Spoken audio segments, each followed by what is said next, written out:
Hey guys, welcome back to another commentary. This is my 5th Shadowlands dungeon walkthrough on beta. This one's going to be in a Hall 17. My gear, as you can see here, is now at like 210. So it's getting up there. I'm getting a little more sturdy. My group is able to do 16, 17, 18s now without too much trouble, although they are pretty tight. We're almost heroic geared and stuff's pretty hard still, so without getting into it too much, let's begin. Right as you enter the dungeon, there's 2 of these Darkblade guys. These pretty much only are tank focused mobs. They have a frontal called Deadly Thrust that you'll see in a second. They'll stop to cast it, you can outrange it, or you can sidestep it. I usually pull these 2 into this Houndmaster with 2 Gargons. Gargons are your mortal enemy as a tank. They have an invisible mechanic called Jaws of Stone. So while they're close to the tank, I don't know if they actually hit melee players. They don't have a fervent strike mechanic in that regard, at least. But as soon as the bears come off cooldown on their stone jaws, they'll just hit you instantly for a bunch of physical damage. This it's hard to see right now, but the archer that's in there somewhere has a loyal beasts cast when she hits like 40 or 50%. It's one of those thresholds. They've changed it a couple times. You can stop it, or you can kite like I'm doing. I put down a ring of peace right as the pack enraged and as the loyal beasts got off. So these Gargons are really scary right now. They have 2 buffs on them that are making them probably one-shot me if they get to me. This is a pull with just pure tank damage. There's nothing for the group to do except for just dodge funnels and keep me alive. This next pull, there's a new mob, the caster here, the Depraved Obliterator, I believe. You're gonna see lots of those in this first area throughout the dungeon. They don't have too much to worry about. They have the Curse of Obliteration that's getting kicked right there. That's when it goes off later, you'll see an animation. But if it were to target my Boomkin here, it would cause like a circle this big around him that would explode for a ton of damage to anyone in the circle if it expires. But you can either kick the curse or you can have someone curse dispel it once it goes off. Other than that, the Cursed Obliterator, the Depraved Obliterator rather, just hits the tank for some minor magic damage. Wicked Bolt. This is pretty much the widely accepted favorite dungeon. People like coming here for obvious reasons. Like you can see us just kind of rolling through this trash. It is tyrannical, but the trash is still pretty straightforward out of all the dungeons. This is the most similar dungeon to Freehold as there is currently in Shadowlands. And so you can see us doing some pretty big pulls. Like we were pulling these 4 groundskeepers in mid pull here while everything's about to rage, and you wouldn't normally see that in other dungeons right now because people just aren't too comfortable with them yet. These groundskeepers also are only tank damage mobs. Pretty much everything in this dungeon is only tank damage. You can see me roll out as soon as stuff rages. The bears get humongous. The Gargons, the bears, same thing. Get humongous as soon as the little beast goes off. Again, you can stop that with Paralyze, Sweep, Ring, but that one just ended up going off, so I rolled out of melee range. But back to the groundskeepers. These guys, well, it's hard to see, but these guys right here, the Toiling Groundskeepers, all they do is cast Smack, which is instant magic damage on the current threat target. And they also don't hit the nearest target when the tank's out of range, at least. So you'll see us dealing with this bigger pull by using Ring of Peace, Binding Shot, 2 Vortexes. If you have a Frost Mage in the group, which is pretty likely in the current meta, then everything will just be slowed anyway. But I'm pretty comfortable just chilling at range. By the way, check out how easily I can kill these explosives with Jade Lightning. I love that. Keep that in mind as a tank. You can use Throw Glaive, Jade Lightning, Throw Weapon, Death's Caress, anything that a pally can do from range. Avenger Shield. You probably don't want to use Avenger Shield per se, but Judgment also will kill the orbs. There's just so many ways to kill orbs now. It's fantastic. But yeah, we're cleaning up the second pull. We lusted the first pull so that we can have lust for the second boss, Echelon, in this route. I highly recommend lusting Echelon, especially if you're new to these dungeons. The hardest boss by far. But the way Halls of Atonement goes is you go to these 3 mini-bosses, the Shards of Halkias, this guy right here. And they're spread around the beginning of the dungeon. So you basically get 60 to 70% count before you even get to the first boss, Halkias. Because those are the shards, and you'll see this anima bar up here fill up to 100% once you kill all 3 shards. There is some roleplay delay on the bar filling up. As you'll see, like once we kill this first shard, it'll slowly fill up to 33%. This pull I just did 2 casters alone. I probably could have pulled this into the shard, but I was just being safe. And for the sake of commentary, it's fine to go a little bit slower anyway. As you can see, they're not too bad. On Fortified, these Wicked Bolts will hurt a lot. So just be careful of that. I think, honestly, eventually in Halkias, we're going to want to kick Wicked Bolts and just Curse Dispel the Curse of Obliteration. I'm not sure if stuns prevent Curse from recasting. They might. If that's the case, you don't even need a Curse Dispel, you can just stun it. Lots of ways to deal with that mob, which is good. We like those. This is the Manifestation of Pride, the Seasonal Affix. As you can see, I have some orbs around me, but I'm waiting until my Crossfire goes off to grab them so I don't screw up my friends. These little pods on the ground are from my Resto Druid. That's a trinket, I believe. I can't remember the name of it, but they give you some versatility for, I think, 10 seconds when you pick them up. And my light blue orbs are from my Kyrian Combat Meditation trait. My golden orbs, there's so many orbs. My golden orbs are my Brewmaster Gift of the Ox orbs. You just constantly see me picking up stuff off the ground. Alright, so what we're doing here is this little stoneborn was back here, just in a certain position off to the side. These are spread throughout the dungeon. It is the dungeon-specific Covenant bonus.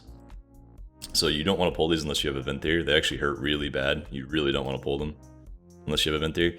But Goop here is a Venthyr, and so what we're going to do is I get combat on this guy. I'm going to pull him over to the Shard of Halkias, and then as soon as he's about 20 yards from the shard, then Goop is going to take control of the Stoneborn with his Venthyr ability. If you're the Venthyr in your group, as soon as it comes near you, you'll get an extra action button pop up. Like mine's right here on my UI, so I just see it and I press it as soon as it pops up. But you want to make sure you press it when it's about this far from the mob that it's heading toward, so that it gets in combat with the mob. If you press it too early and it's like say back here still, it might just go AFK and not do anything, because it has to have something to be in combat with to take control. We're pulling that into the Shard of Halkias, the first mini-boss. This guy basically just melees the tank and then does an AoE thrash to the party. I think it's like 40 yards. Ranged players can outrange it, barely. We pulled more groundskeepers, and there's one new mob, this Collector. Hard to see. What he does, all he does is cast Collect Sins, which spawn enemies once a second. So you just want to keep that kicked. It's on a 2-kick rotation. Or you can stop it with Paralyze or Sweep or any stun or disorient or knock. So I usually solo the Collector stuff as a tank. I'll kick the first one, then I'll use Para on the second, and then I'll kick the third, and then I'll sweep the fourth, etc, etc. Alright, so we killed the first Shard of Halkias with the Prideful buff. You'll see this bar up here start to fill up. And it'll stop at 33%. That just means we killed one of the mini-bosses.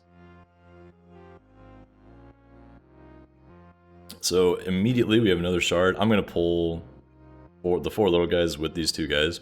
I'm pulling everything intentionally at certain times so that we can line up Prideful at good times in this dungeon. You'll see a curse just went out there if you rewind on my boomkin, and it instantly got dispelled, so it didn't do any damage. The curse is fine if it goes out, you just can't let it blow up, basically. This is raging, so I'm taking a lot of damage while everything's low here. And then I'm chaining into the second shard. And honestly, this is actually all the trash in the first area until we get to like 75% trash. This is a pretty good dungeon. It's not too complex. It's a fun one. That's why people like it. We're going to proc the second Pride after this guy dies. Just keep in mind this is tyrannical. The thrash mechanic on the Shard of Halkias does a lot of damage, especially on Fortified. The Collector does have a Siphon Life mechanic.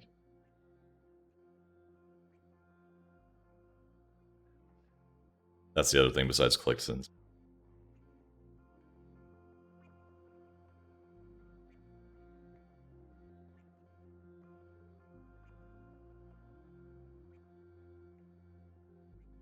Yeah, as a tank player, keep in mind that people really like this dungeon because it's simple, but everything in here hurts you a lot. Those bears down below, they have that invisible tank mechanic I talked about, the stone jaws. They also have a bleed they put on you. So they have 2 tank hits, as well as hitting for a high amount of melee damage. So you gotta really be careful about the bears throughout this entire instance. The bears, the groundskeepers, and The guys that cast Deadly Thrust are the most important things for a tank. We're eating through this second Prideful. It's not too bad on us. Pridefuls are in combat with us for about 40 seconds on average. I'm gonna use Touch of Death to finish it here. I bet that number will probably go up the higher keys we do. Probably about a minute. 45 seconds to a minute in combat with Prideful eventually. I'm having my ranged kick this caster here. In that pack there was a Deadly Thrust guy and a caster, so I usually have a ranged kick the caster so I can pull it into this archer mob. Because the archer mob is harder to move, right? So you always want to move things to the archer, if possible. Casters are also hard to move, but with coordination they're okay. Occasionally there's these random like 1 groundskeepers just running around the instance. I think there's 2 total that I pick up like that. See, I'm just using Ring of Peace, usually toward the end of the pull while everything's raging or while they're about to get the Loyal Beast buff on them. I'm front loading all my defensives, especially in this dungeon. Take a lot of damage on pull, you take a lot of damage later, but you can at least kite later on, so you want to front load all your defensives as best you can and stay near 100% at the start. So what these Loyal Stoneborn are supposed to do, by the way, is this thing's just AFK on top of Goop here, but what it's supposed to do is melee a target a target in front of it. It only does single target damage for the most part. I think it's breath hits AoE, but mostly it just does a ton of melee damage. Right now they're bugged and they just sit on whoever controlled them. But they still provide us a 10% damage reduction to the party. I think it's this buff right here on my UI. Hard to see, but I need to track that better. It's a 10% damage reduction. I'm not sure the range on it. But they are nice to have around. Even if they don't do damage, the 10% DR is nice. I was going to chain these Vicious Gargons into the third shard, but that was feeling pretty squishy. Obviously here I'm dying. So I just made the call to finish them off. No shame. Once I'm Mythic geared, I'll do some more crazy stuff. So I am pulling all 4 mobs here. 2 casters, the collector, and the shard. 2 casters have the 2 curses you want to assign. People are just dispelling the curses in this group since we have 2 curse dispels, 2 druids. Mages also can dispel curses. But yeah, by the way, if you're a Brewmaster player, you'll want to see what I did there. My Boomkin beamed here, but he missed 2 of the mobs there. So I wanted to put down a ring like right there to perfectly knock these 2 mobs, but keep this one in the beam. So I wanted to put all 3 mobs in the beam, basically. So that's what I did, and then they walk in just fine. I'm sure your Moonkin player will appreciate that if you do that for them. I swept everything there. Everything's now raging, so I call for kicks. Pop Celestial Brew just in case. And then after the Raging Thrash is dead, it's fine. Thrash does a quite large amount of damage to the party, as you can see. It's like it's almost like the Tantrum on Kragmaw. Not quite as bad, but gonna be pretty scary later on.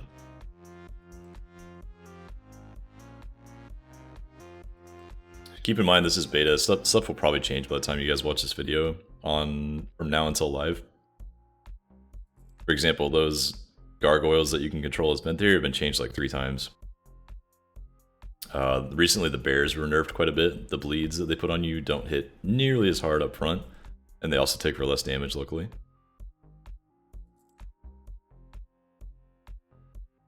If you haven't watched one of these for a while, Prideful now stops stacking at 20 stacks here. You can see it's at 12, 13 now, 14.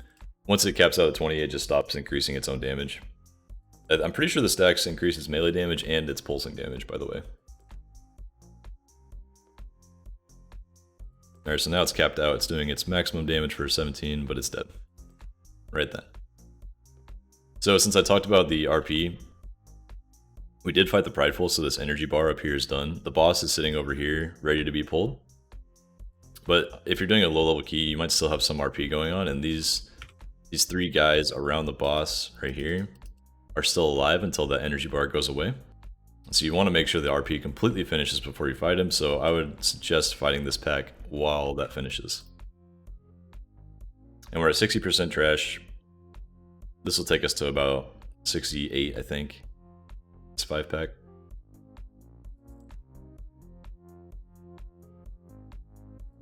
One of those dungeons where you get most of your trash before the first boss.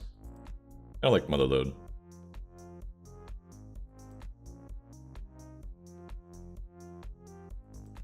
It is a fun dungeon though, even though there's a ton of tank damage, it's very fun. So there's another Loyal Stoneborn here, I'm pulling it. I'm gonna taunt it and kick smash it just to be sure I have threat while I go over here to the boss. There's another Gargoyle over there that I would normally get as well, so you'd have 2 on this boss, and they would just destroy the boss in the previous beta build. I'm not sure what they're gonna do with them, but if they go back to meleeing things, then you definitely want to get both. You can see Goop took control of it there.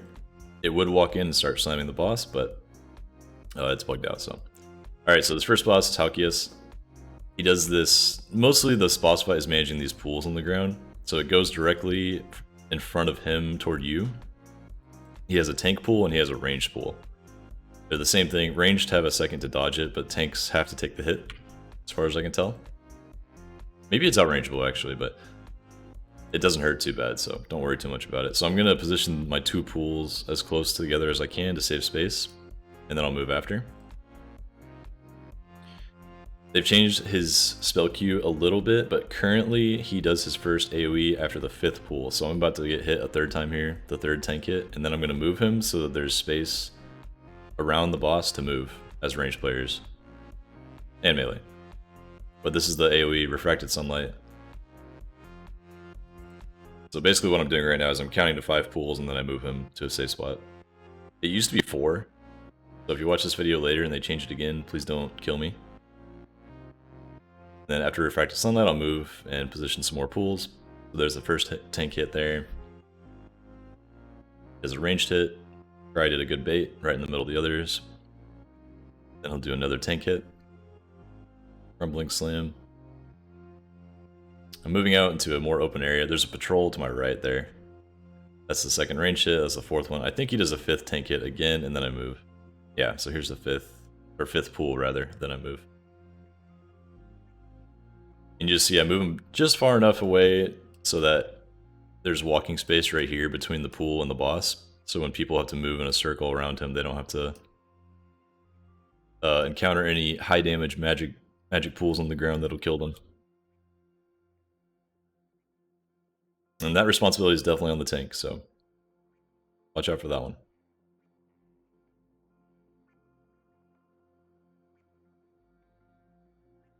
So yeah, it was 5 pools, then the AoE, then another 5 pools, then the AoE. Let's see what he does in this one. I think this one might be 4 pools right now. There's the first range. He already hit me once. He'll hit me a 2nd time here.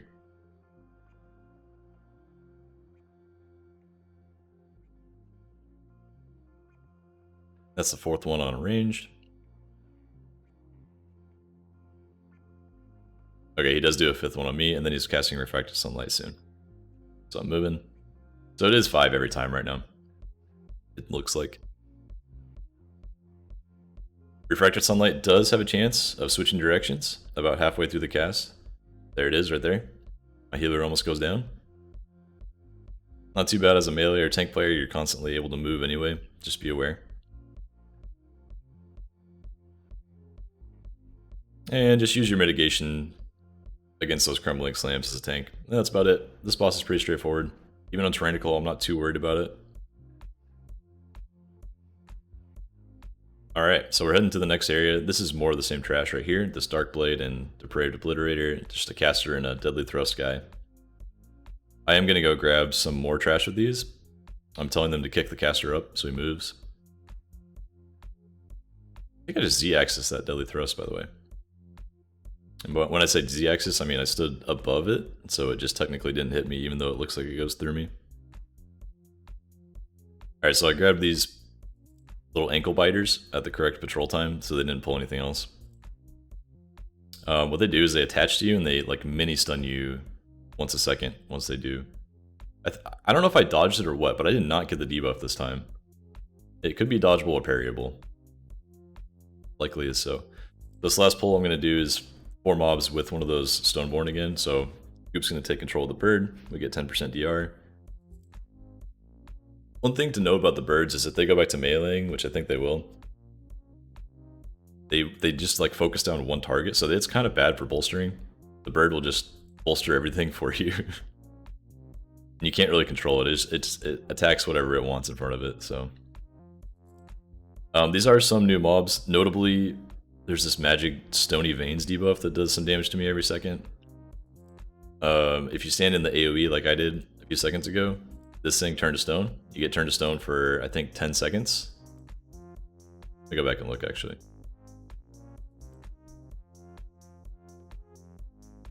Because I only pull this trash once a dungeon, so I actually don't know too much about it. But it isn't too bad. I would advise against pulling those ankle biters with these big gargoyle mobs. Getting mini stun just prevents you from dodging and parrying or blocking as a tank. So you really don't want that going on while you're tanking big mobs. So yeah, I stand in this turn to stone. Looks like it stunned me for 8 seconds, but it is dispellable. Let's see what it is though. It's a magic debuff, so my healer is going to dispel it, and this Stony Veins debuff at the same time, looks like. And yeah, they go away together. You see me just sniping orbs while I'm fighting these guys. I think the Stoneborn Reaver has a frontal cleave.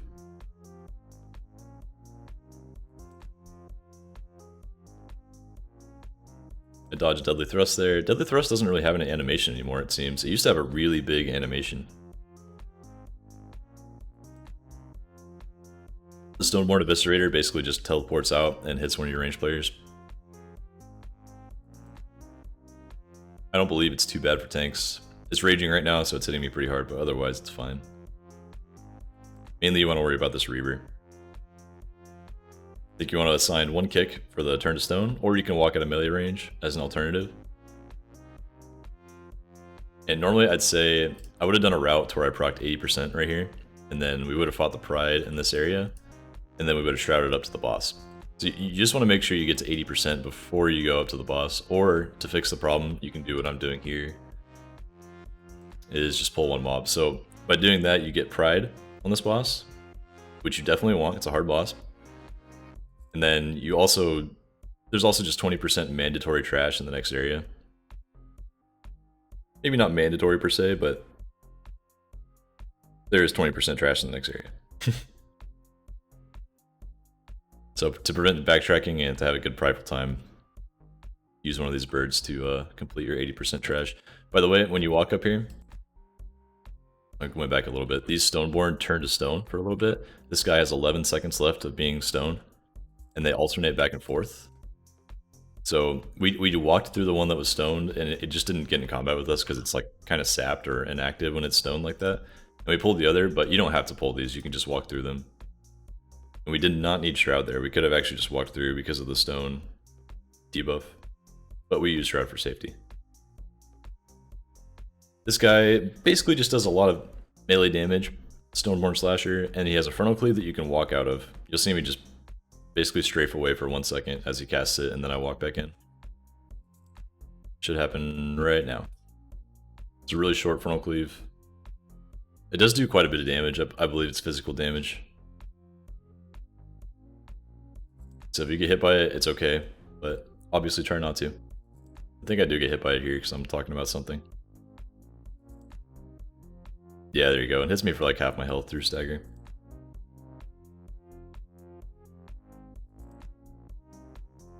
This is the 80% Pride.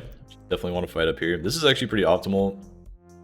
I don't know what's better, is to proc the Pride up here on the platform or proc it down there and save a pull.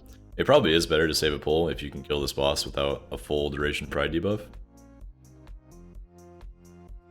But for safety, it's pretty good to have a full 60 seconds of Pride on this boss. We're actually in the boss room right now, and I'll show you how it spawns once we kill this. Kind of a cool animation. I'm using Touch of Death to finish off the Pride, and I open the door and the boss flies out. That's how you start the boss. So you can just have someone do that if you're not a fast class monk. So this boss spawns blood torrents on the ground. There's a couple of big things here. Here's the main mechanic, Stone Call. Summons 6 imps around the room. 3 on this side, 3 on this side. They are all going to run to their threat target for just a few seconds, unless someone damages them.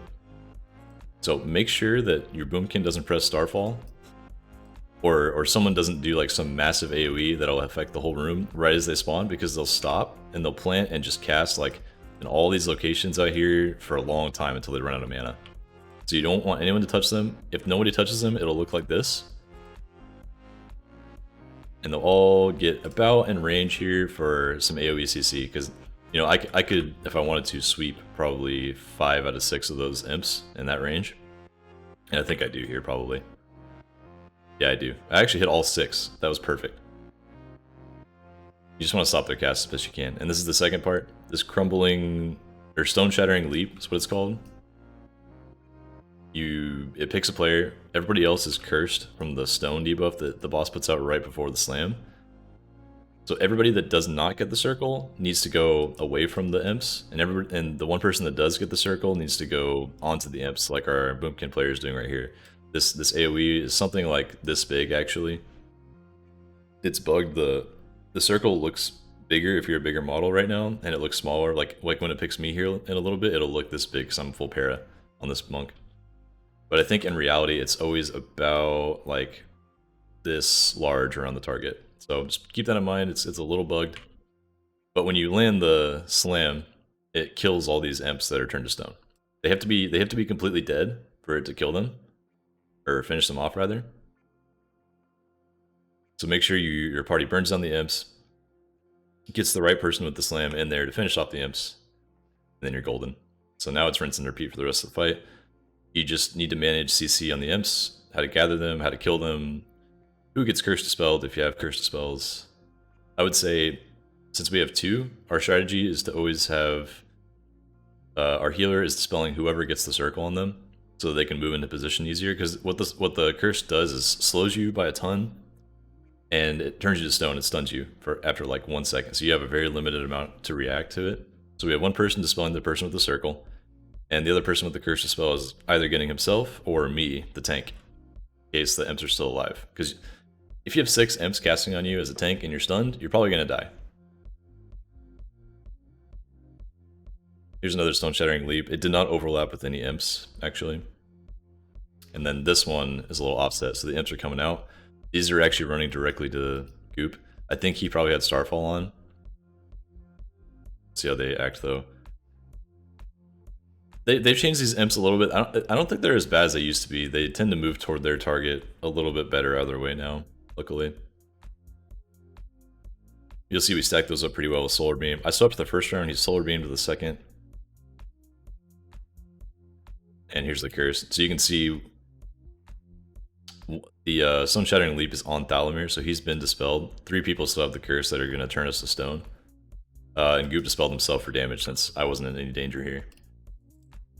I think the circle on Thalamir is the correct size there, by the way. That's how it should look. And it's also should be noted that whoever gets the circle, if you have some kind of movement displacement to get yourself out of it at the last second, you can dodge the damage it does, but still kill the imps with it. It's a very complex boss fight. I don't think I get the circle in this video, but if I do on stream, if you ever watch, what I'll do is as soon as I place on the imps, the very last second, I'll roll backwards and just completely avoid the damage.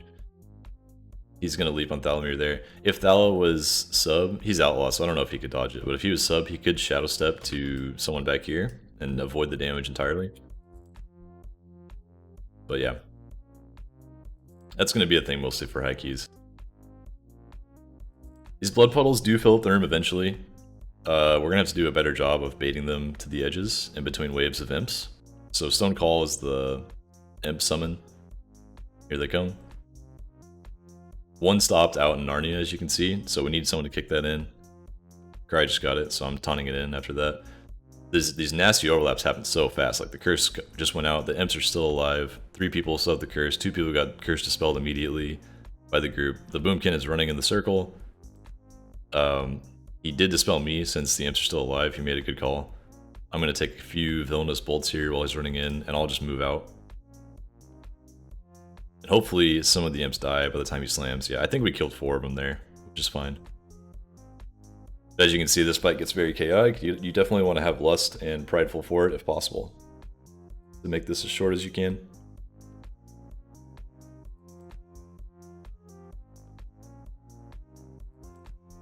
It should be noted that if you're carrying, you can remove the curse with the file ability.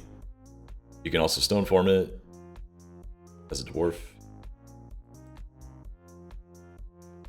And yeah. Alright, so here's more of the same trash. This is just a mega tank pull. 2 archers, 3 bears. Kind of insane. You'll see I can only stay in combat for so long and then I gotta transcend away. Because they just do so much damage. You can see, you can't really see them casting it, but their stone jaws is hitting me for a ton. They're all about to enrage, so I'm gonna pour it out.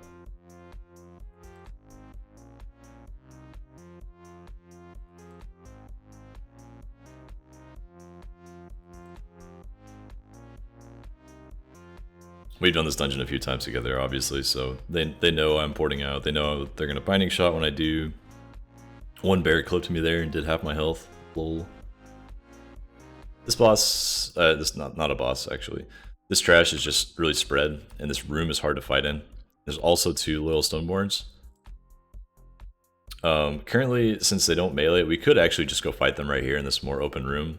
But what we've been doing before is pulling only these 4 mobs back and leaving the stoneborns for the boss fight coming up.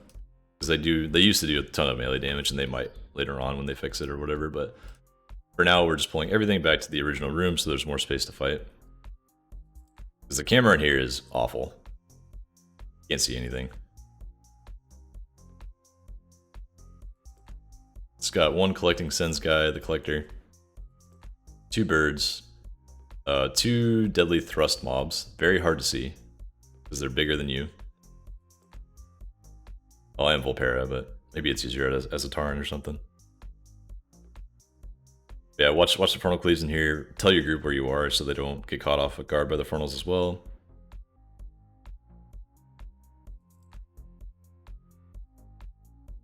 And that is basically all the trash.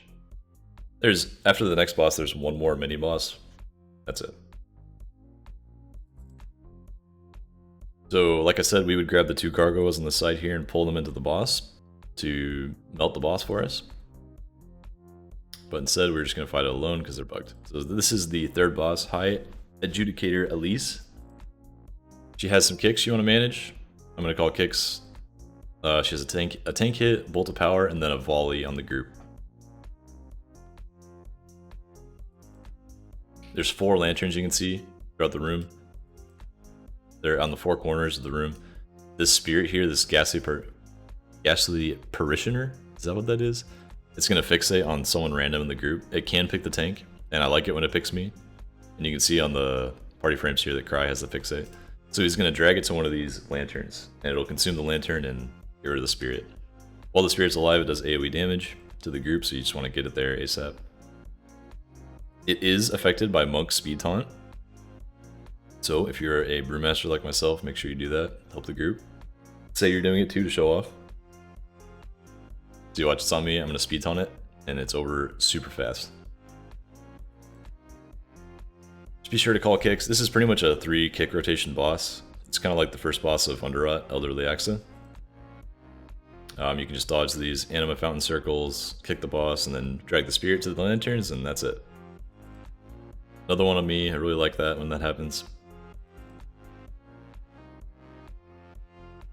Keep the boss, if it fixes a melee by the way, drag the boss with the melee player so they can keep up time while they're dealing with their spirit.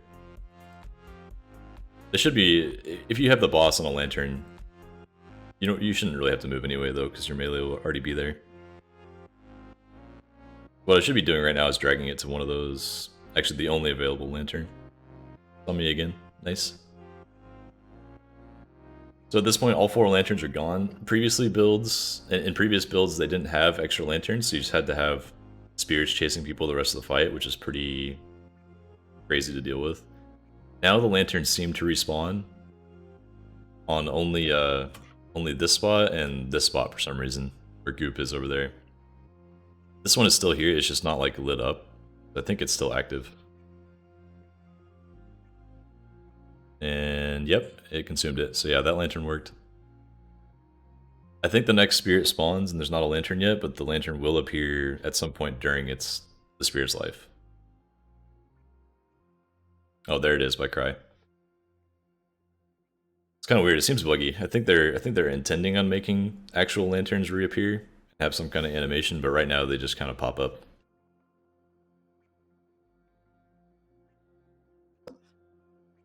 Actually, I bet it's supposed to just like close and not disappear when it's consumed. And then it just reopens with the red animation eventually. Cooldown or something.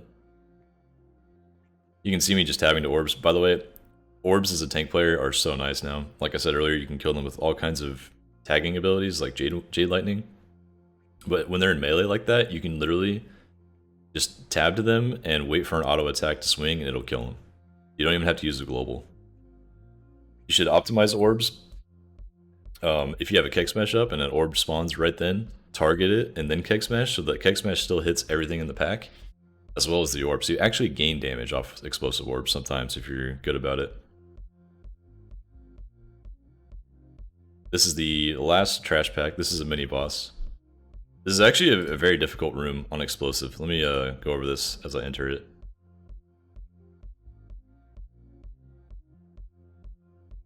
So the mini boss spawns way over there. There are 4 packs of these tormented souls. It looks like there's 6 in each, I believe. Each of these sets of pews has 6 of these mobs. Every time the mini boss drops to a certain health threshold or on a timer, it's probably like every 15 seconds, he'll stop and cast an ability that turns 5 of these guys into full health mobs.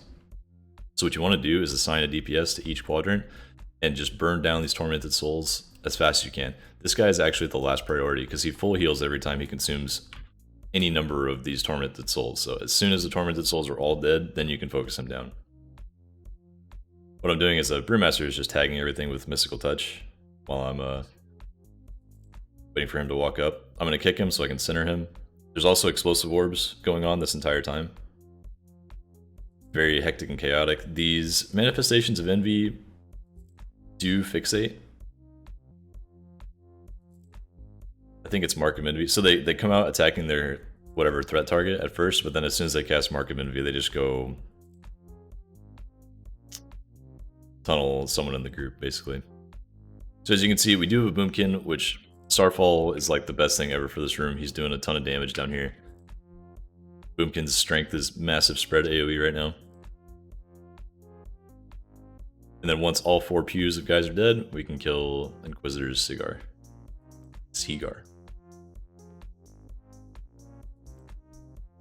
I'm asking them to kick. I want to move him up here close to the last boss so that we can have the prideful fight pretty close as well.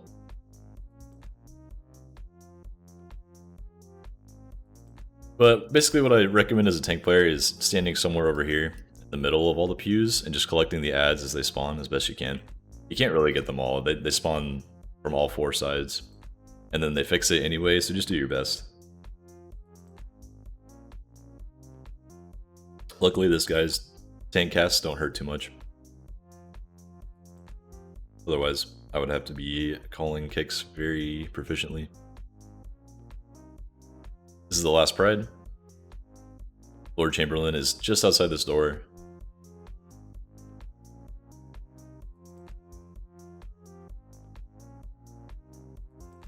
And yeah, just stand in positions where you don't cleave each other with the Pride crossover hit.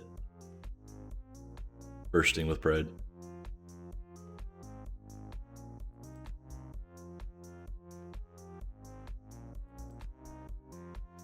Alright, so this boss does quite a bit of tank damage, actually. He was recently changed to have a very high amount of ticking dot damage on the tank. It's called Stigma of Pride. It should come out here shortly. Stigma of Pride. It's on me now. It's 18-second duration. It's up here on my frames if you want to see it.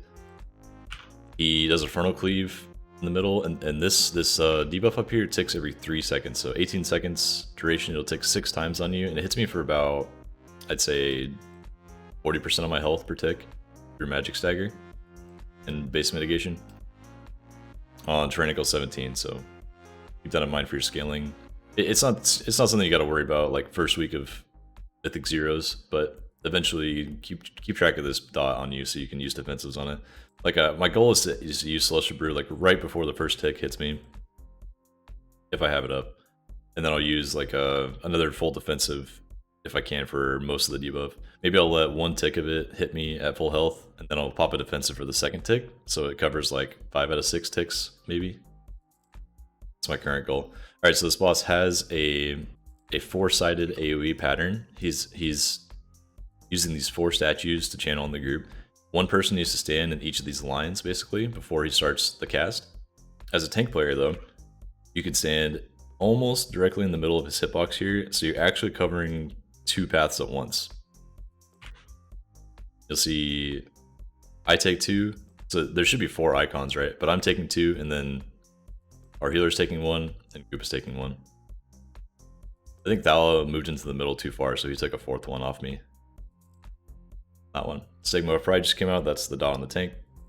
This telekinetic toss is very difficult to dodge. Don't get baited into looking like off these corners to see which direction it's going to go. The only way you can really tell is the head of the statue is facing that direction right now. Like his face is really the only way you can see it. So I almost walk into it. Luckily I stopped my stupidity. You can see Stigma of Pride is just eating me alive through Dampen Harm.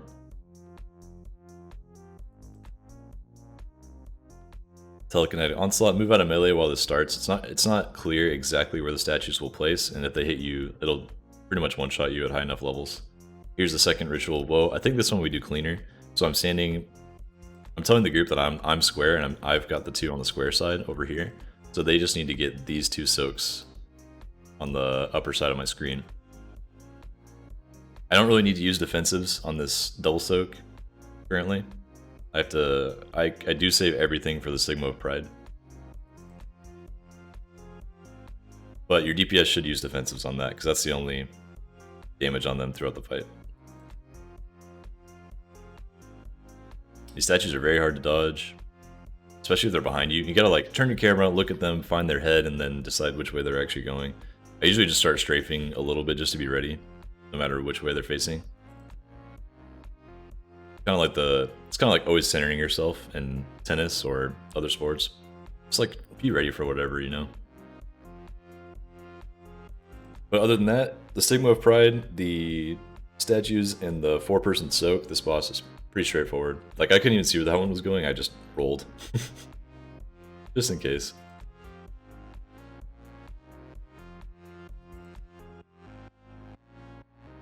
That one actually hit me. It's tough. I think they should add maybe 0.5 seconds to the animation so that you can have more time to react to how it's facing. Or they just need to provide a more accurate display of where it's going to go. But yeah, that is Halls of Atonement. Once again, that's the more popular dungeon out there right now. People really like it. Tons of tank damage, not a ton of group damage. That's typically why people enjoy these dungeons. Kind of like Freehold. It's more open until about the first 80% trash, and then you have one hallway and that's it. But hope you guys like this. I'll get the last 3 dungeons out soon, and I'll see you in Shadowlands.